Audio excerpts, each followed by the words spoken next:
ಶಾಂತಿವನ ಭಾರತದ ಹಳ್ಳಿಗಳಲ್ಲಿ ಇದು ಒಂದಾಗಿತ್ತು.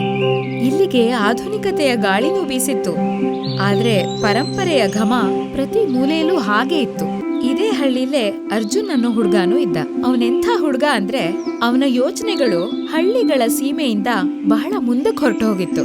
ಅವನು ಪ್ರತಿ ಹಬ್ಬಗಳ ಮೇಲೂ ಪ್ರಶ್ನೆಗಳನ್ನ ಕೇಳ್ತಾ ಇದ್ದ.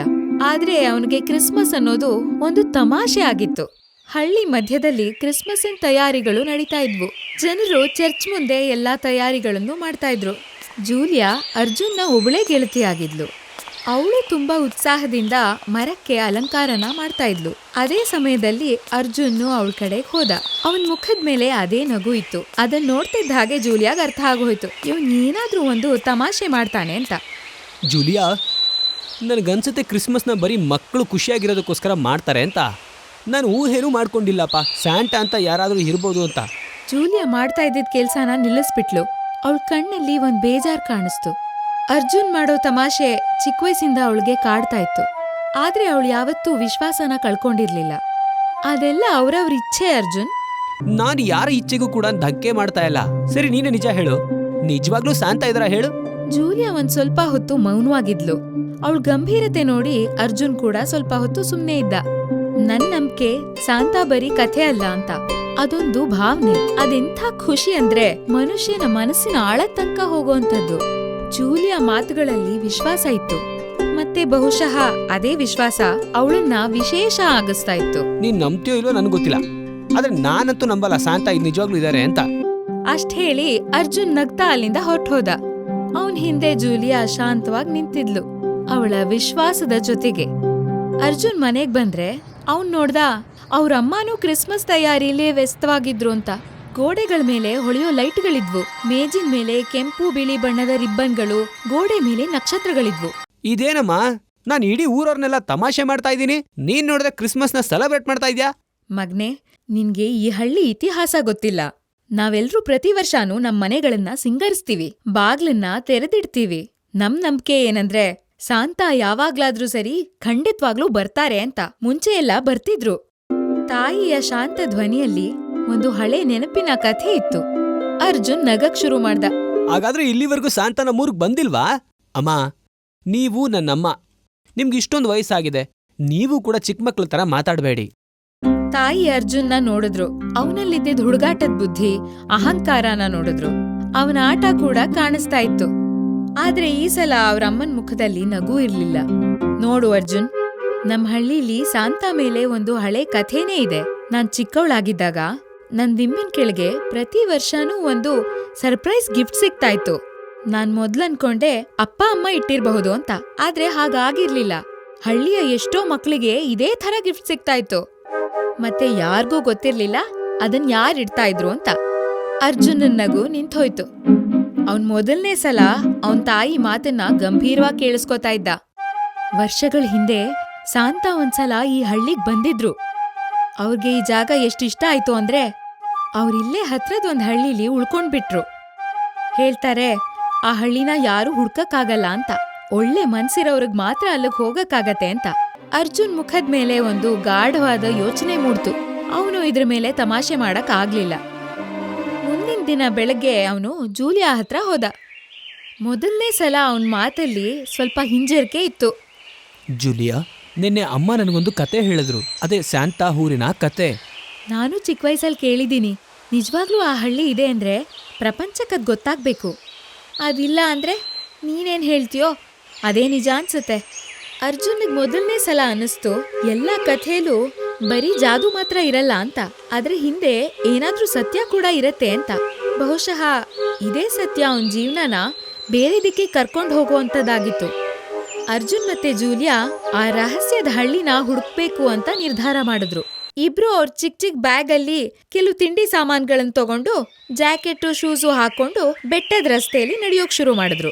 ಅವ್ರ ಯಾತ್ರೆ ಅಷ್ಟು ಸುಲಭದ್ದಾಗಿರ್ಲಿಲ್ಲ. ದಟ್ಟವಾದ ಕಾಡು, ಬೆಟ್ಟ ಗುಡ್ಡಗಳು, ಮತ್ತೆ ರಾತ್ರಿಯಲ್ಲಿ ತಣ್ಣಗಿನ ಗಾಳಿ. ಆದ್ರೂ ಅವರಿಬ್ರು ಭರವಸೆನ ಕಳ್ಕೊಳ್ಳಿಲ್ಲ.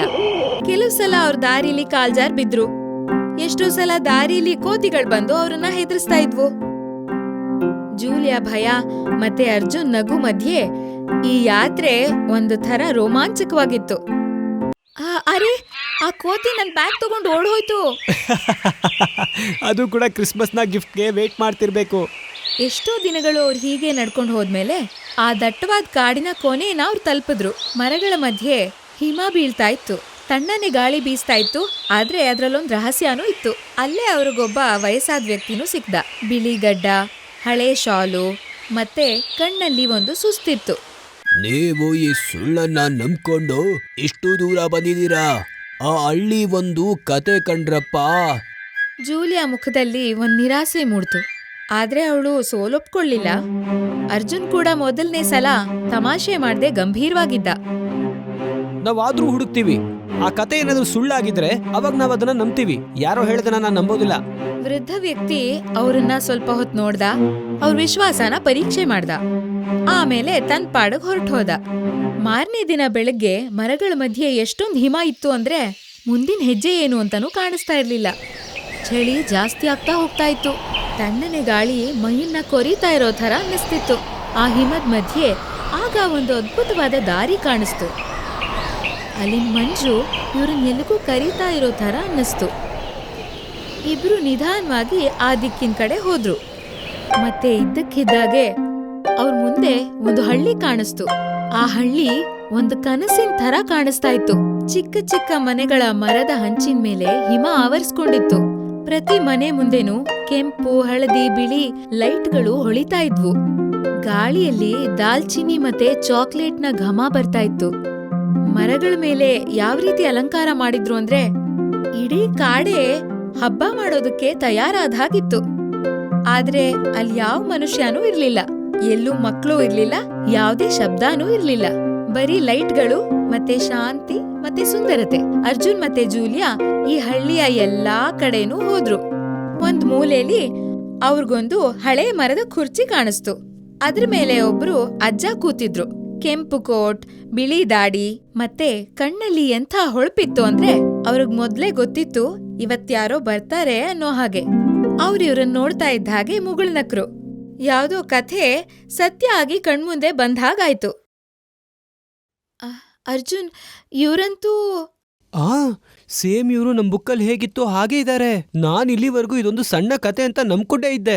ನನಗೀಗ ನಂಬಿಕೆ ಬರ್ತಾ ಇದೆ, ಶಾಂತ ನಿಜವಾಗ್ಲೂ ಇದಾರೆ. ನನ್ ಮನ್ಸಲ್ಲಿ ಯಾವಾಗ್ಲೂ ನಂಬಿಕೆ ಇತ್ತು ಶಾಂತ ಇದ್ದೇ ಇದಾರೆ ಅಂತ. ನೋಡಿದ್ಯಾ ಅರ್ಜುನ್, ನನ್ ನಂಬಿಕೆ ನಿಜ ಆಯ್ತು. ಅವ್ರ ಕಣ್ಣಲ್ಲಿ ಎಷ್ಟು ಖುಷಿ ಇತ್ತು ಅಂದ್ರೆ ಜೀವನದಲ್ಲಿ ಮೊದಲನೇ ಸಲ ಯಾವ್ದೋ ಚಮತ್ಕಾರನ ನೋಡಿದ ಹಾಗೆ. ಅರ್ಜುನ್ ನಿಧಾನವಾಗಿ ಮುಂದೆ ಹೋದ. ಇದರರ್ಥ ನಿಮ್ಮೆಲ್ಲಾ ಕತೆಗಳು ಸತ್ಯನಾ? ನೀವ್ ಯಾಕೆ ನಮ್ಮ ಹಳ್ಳಿಗೆ ಬರೋದಕ್ಕೆ ಇದ್ದಕ್ಕಿದ್ದ ಹಾಗೆ ನಿಲ್ಲಿಸ್ಬಿಟ್ರಿ? ನಾನು ಯಾವಾಗ್ಲೂ ಜನಗಳಿಗೋಸ್ಕರ ತುಂಬಾ ಉಡುಗೊರೆಗಳನ್ನ ಕೊಡ್ತಾ ಇದ್ದೆ. ಆದ್ರೆ ನನಗೊಂದು ಆಸೆ ಇತ್ತು, ಯಾರಾದ್ರೂ ನನ್ನನ್ನು ಹುಡ್ಕೊಂಡ್ ಬರ್ಲಿ ಅಂತ. ಅದು ಕೂಡ ಅವ್ರು ನನಗೋಸ್ಕರ ಎಲ್ಲಾ ಕಷ್ಟನ ಎದುರಿಸಿ ನನ್ನ ಹಳ್ಳಿಯನ್ನ ತಲುಪಿ ನನ್ನನ್ನ ಭೇಟಿಯಾಗಿ ಬರ್ಲಿ ಅಂತ. ಮತ್ತೆ ನೋಡಿ, ನೀವಿಬ್ರು ಕೊನೆಗೂ ನನ್ನ ಹತ್ರ ಬಂದ್ಬಿಟ್ರಿ. ನಿಮ್ಮ ವಿಶ್ವಾಸ ಸತ್ಯವಾಗಿತ್ತು. ಜೂಲಿಯಾ ಕಣ್ಗಳು ಹೊಳೆಯೋದಕ್ ಶುರು ಮಾಡಿದ್ವು. ಅರ್ಜುನನ್ ಯೋಚನೆಗಳು ಬದಲಾಗಿದ್ವು. ಅವರು ಪ್ರಪಂಚನ ಹೊಸ ದೃಷ್ಟಿಕೋನದಿಂದ ನೋಡ್ತಾ ಇದ್ರು. ಒಳ್ಳೆ ವಿಶ್ವಾಸವನ್ನ ಇಟ್ಟರೆ ಎಲ್ಲಿವರೆಗೂ ಬೇಕಾದ್ರೂ ನೀವು ತಲುಪೋದು. ಕ್ರಿಸ್ಮಸ್ ಒಂದು ಮಕ್ಕಳ ಆಟ ಅಲ್ಲ, ಇದು ಒಂದು ತಾಕತ್ತು. ಜನಗಳ ಮನಸ್ಸನ್ನ ಒಂದು ಮಾಡುತ್ತೆ.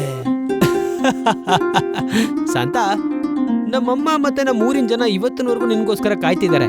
ನಾವು ಪ್ರತಿ ವರ್ಷ ನಿಮ್ಗೋಸ್ಕರ ಬಾಗಿಲು ತೆಗೆದಿಟ್ಟಿರ್ತೀವಿ, ಅದು ಕೂಡ ಒಂದು ನಂಬಿಕೆಯಲ್ಲಿ ನೀವು ಬರ್ತೀರಾ ಅಂತ.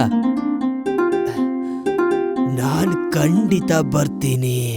ಅರ್ಜುನ್ ಮತ್ತೆ ಜೂಲಿಯಾ ವಾಪಸ್ ಹಳ್ಳಿಗೆ ಹೋದ್ರು. ಆ ದಿನ ರಾತ್ರಿ ಶಾಂತಿವನದ ಎಲ್ಲಾ ಮನೆ ಬಾಗಿಲುಗಳು ತೆರೆದಿದ್ವು. ಮತ್ತೆ ಅರ್ಧ ರಾತ್ರಿಯಲ್ಲಿ ಶಾಂತ ಸೈಲೆಂಟ್ ಆಗಿ ಬಂದ್ರು. ಪ್ರತಿ ಮನೆಯಲ್ಲೂ ಚಿಕ್ಕದಾಗಿರೋ ಗಿಫ್ಟ್ ಇಟ್ರು.